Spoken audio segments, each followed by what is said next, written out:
Morning friends, cost of કેપિટલમાં આગળનો સમ જોઈએ. એક કંપનીના મૂડી માળખાને લગતી માહિતી નીચે મુજબ છે. સોનો એક એવા 10%ના debenture 14 lakh, equity redeemable preference share 3.50 અને ઇક્વિટી શેર 17,50,000. ડિબેન્ચરની બજાર કિંમત 105, પ્રેફરન્સ શેરની બજાર કિંમત 115, ઇક્વિટી શેરનું બજાર મૂલ્ય 20 છે. આ ક્યારે આપણે કામ લાગશે? જ્યારે બજાર મૂલ્ય ગણીએ ત્યારે. હવે જો વિકાસ માટે બહારની મૂડી ઊભી કરવા માગે તો સોનો એક એવા 10 વર્ષના ડિબેન્ચર મૂળ કિંમતે પરત કરવા પાત્ર, વ્યાજનો દર 8%, બહાર પાડવાનો ખર્ચ 4% અને વેચાણ કિંમત 100. 10 વર્ષના વર્ષ આપી દીધેલું છે એટલે કે પરત કરવા પાત્ર સૂત્ર કયું આવે? R+1/F(n) વાળું. ત્યાર પછી જો પ્રેફરન્સ શેરમાં પણ 12 વર્ષે પરત કરવાના છે, 12% વ્યાજનો દર છે, ખર્ચ કેટલો થાય છે? 4%, અહીંયા પણ 4%, વેચાણ કિંમત કેટલી છે? 100. ત્યાર પછી ઇક્વિટી શેર વેચાણ કિંમત 20 રૂપિયા અને શેર બહાર પાડવાનો ખર્ચ 3% છે. ઇક્વિટી શેર પર અપેક્ષિત ડિવિડન્ડ વર્ષના અંતે 2 શેર દીઠ છે. તો શેર દીઠ આપણને ડિવિડન્ડ આપી દીધેલું છે અને વૃદ્ધિ દર આપી દીધેલો છે. તો જવાબ સૂત્ર કયું આવશે? D/P + G વાળું. તો એમાં બજાર મૂલ્ય ભાર આપીને ચોપડે મૂલ્ય ભાર આપીને આપણે સમ ગણવાનો છે. તો ફર્સ્ટ સ્ટેપ છે વ્યક્તિગત પડતર ફાઇન્ડ આઉટ કરવાની. તો પહેલાં તો શું આપેલું છે? ડિબેન્ચર. તો KD R+1/N (F - P 1/2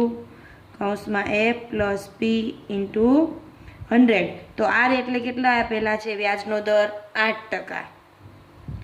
N એટલે કેટલા વર્ષ આપેલા છે? 10 વર્ષ. ત્યાર પછી F ફેસ વેલ્યુ કેટલી છે? 100 રૂપિયા.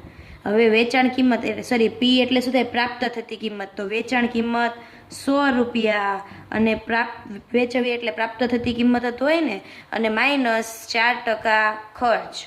તો 100 - 4% એટલે આન્સર મળે છે 96 રૂપિયા. હવે સૂત્રમાં બધું મૂકી દઈએ. R એટલે 8+1/10 (100 - 96/1/2 (100 + 96 × 100). તો 8+1/10 100 માંથી 96 છે એટલે 4 1/2 (196 × 100). 8 વત્તા આનો 1નો ગુણાકાર 4 આવે (10) એટલે આપણને મળે 0.4 છેદમાં 196/2 એટલે મળે 98 × 100. તો 8 વત્તા 0.4 એટલે કે મળે 8.4 છેદમાં 98 × 100. 8.4 / 98 × 100 એટલે આન્સર મળે છે 8.57%. ત્યાર પછી હવે જો આપણને કરવેરાનો દર આપી દીધેલો છે. અહીંયા લખેલું છે કરવેરાનો દર કેટલો છે? 50%. તો ડિબેન્ચરમાં કરવેરાનો દર બાદ કરવાનો આવે તો KD (1 - T). KD કેટલો મળ્યો છે? 8.57 (1 - 50%) એટલે 8.57 (1 - 50%) એટલે કેટલા થાય? તો કે 0.5. મલ્ટિપ્લિકેશન 8.57 એટલે કે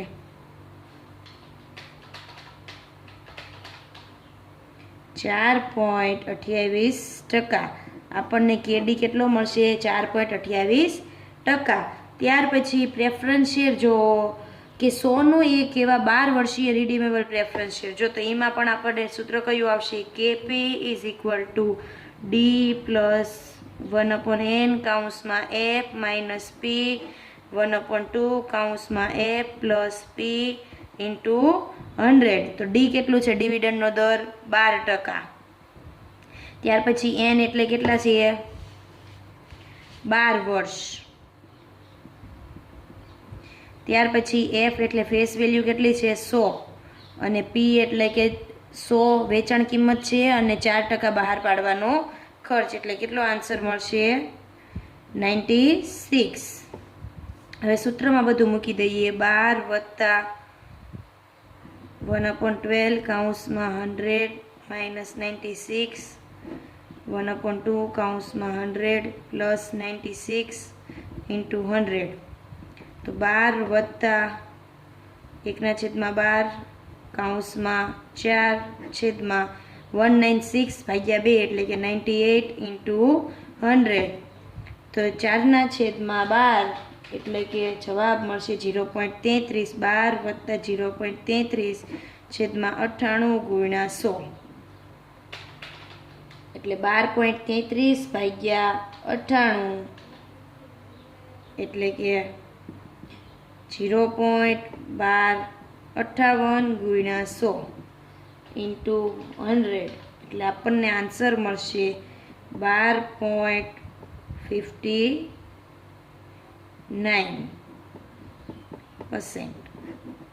ત્યાર પછી હવે જો ઇક્વિટી શેર પર વેચાણ કિંમત 20 અને શેર બહાર પાડવાનો ખર્ચ દર 3% છે. તો કેઈ જો આપણને અહીંયા શેર દીઠ આપી દીધેલું છે ડિવિડન્ડ અને વૃદ્ધિ દર, તો D/P પ્લસ G. તો ડી કેટલું છે? તો શેર દીઠ ડિવિડન્ડ 2, વૃદ્ધિ દર કેટલો પ્રાપ્ત થતી કિંમત વેચાણ કિંમત કેટલી છે? જો P = 20 અને બહાર પાડવાનો ખર્ચ 3%, તો 20 માઇનસ 3%, એટલે આપણને જવાબ મળે છે 19.4. તો 2/19.4 પ્લસ જી એટલે વૃદ્ધિ દર કેટલો છે? 6%. હવે 2/19.4 એટલે 2/19.4, એટલે આપણને આન્સર મળે છે 0.10 વત્તા 6% છે એને આપણે પોઈન્ટમાં કરીએ તો 0.06, તો 0.10 plus 0.06 is equal to 0.16 multiplication 100, એટલે આન્સર મળે છે 16%. હવે જો આપણને અહીંયા બે રીતે કીધેલું છે કે એક તો ચોપડે ભાર આધારિત અને બજાર મૂલ્ય ભાર આપીને. તો પહેલું લખીએ ચોપડે મૂલ્યનો ભાર આપીને મૂડી પડતર, જામીનગીરી અહીંયા ચોપડે મૂલ્ય, વ્યક્તિગત પડતર અને કુલ પડતર. જામીનગીરીમાં જો આપણે જોયું કે 10% ડિબેન્ચર કેટલા રૂપિયા આપેલા છે? 14 લાખ રૂપિયા. પછી 10% preference share, 10% preference share 3,50,000, equity share 17,50,000. હવે વ્યક્તિગત પડતર તો ડિબેન્ચરની મળી હતી આપણને 4.28%, ત્યાર પછી પ્રેફરન્સ શેરની હતી 12.59% અને ઇક્વિટી શેરની છે 16%. હવે 14 લાખના 4.28% એટલે જવાબ મળે છે 59,920.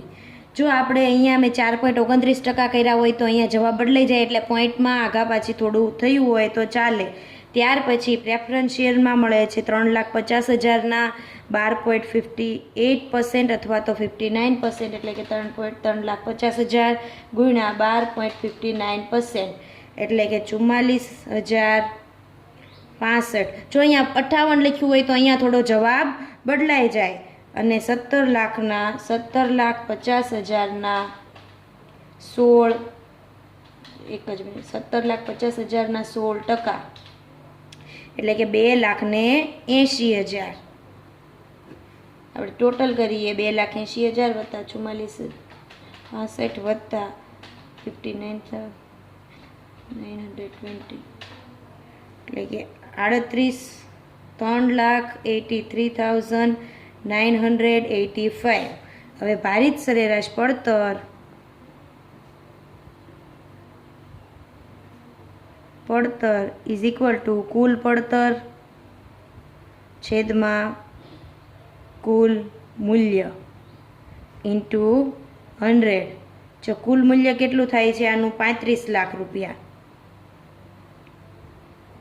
તો કુલ પડતર કેટલી છે 3,83,985 છેદમાં 35 લાખ ઇન્ટુ 100.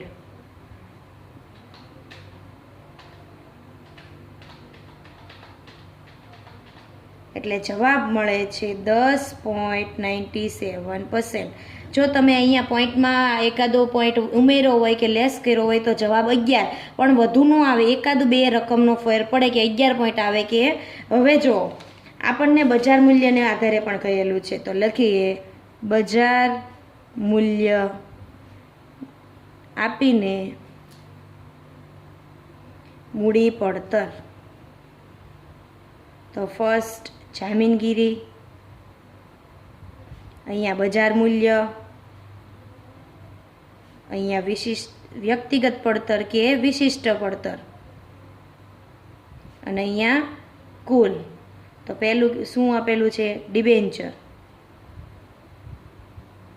તો જો ડિબેન્ચરને રકમ કેટલી હતી આપણે અહીંયા જોવો હવે કે 14 લાખ છે. 14 લાખનો કેટલાના છે 14 લાખ રૂપિયા. 100નો એક એવો તો 14 લાખ ભાગ્યા 100 એટલે આપણને રકમ કેટલી મળે 14,000 મળે. અને એની બજાર મૂલ્ય હવે કેટલી છે 105 રૂપિયા. તો 14,000 ગુણ્યા 105 ઇઝ ઇક્વલ ટુ 14,70,000. એવી રીતના પ્રેફરન્સ શેર કેટલા છે 100નો એક એવો 3,50,000 ભાગ્યા 100 કરવી એટલે કેટલા આવે 3500 રૂપિયા આવે. તો 3500 ગુણ્યા હવે એની બજાર કિંમત કેટલી આપેલી છે 115. તો 3500 ગુણ્યા 115 એટલે કે 4,02,500. ત્યાર પછી ઇક્વિટી શેર. જો આપણને આ ટોટલ રૂપિયા આપેલા છે, આપણે શેરની સંખ્યા સાથે ભાવનો ગુણાકાર કરવાનો હોય તો ઇક્વિટી શેર 10નો એક એવો તો 17,50,000 ભાગ્યા 10 કરવી એટલે આપણને કેટલા મળે 1,75,000. 1,75,000 શેરની સંખ્યા થઈ. હવે એનું મૂલ્ય કેટલું છે 20. તો 1,75,000 ગુણ્યા 20 એટલે આપણને જવાબ મળે છે 35 લાખ. આ બધાનો ટોટલ કરીએ, ટોટલ મળે છે 53,72,500. વ્યક્તિગત પડતર આપણે ડિબેન્ચરની ગોતેલી જ છે કે 4.28% કે અથવા 29%. ત્યાર પછી 52.59%. ત્યાર પછી 16%. જો અહીંયા 28% કે 29% કોઈ કે વધારે રકમ કરી હોય, કોઈ કે ન કરી હોય, તો 14,70,000 ને 4.29% એટલે કે 63,063 રૂપિયા. હવે 4,25,100 ગુણ્યા 12.59% એટલે આપણને જવાબ મળે છે.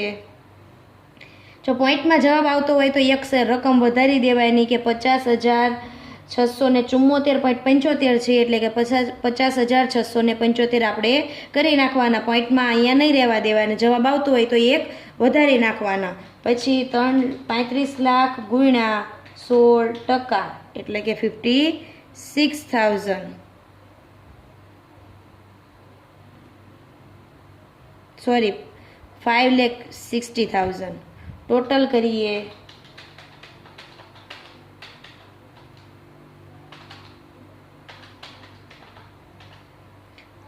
ટોટલ આવે છે 6,73,738. જો અહીંયા 12.58 કર્યું હોય તો અહીંયા થોડો પોઈન્ટમાં ફરક પડી જાય અને 4.28 કર્યું હોય તો અહીંયા પણ ચેન્જીસ થઈ જાય. હવે લખીએ ભારિત સરેરાશ મૂડી પડતર. આને કેવો કહેવાય કોસ્ટ ઓફ ઓવરઓલ કેપિટલ. તો કેવો ઇઝ ઇક્વલ ટુ કુલ પડતર છેદમાં કુલ મૂલ્ય ઇન્ટુ 100. કુલ પડતર એટલે કે 6,73,738 છેદમાં કુલ મૂલ્ય છે 53,72,500 ઇન્ટુ 100.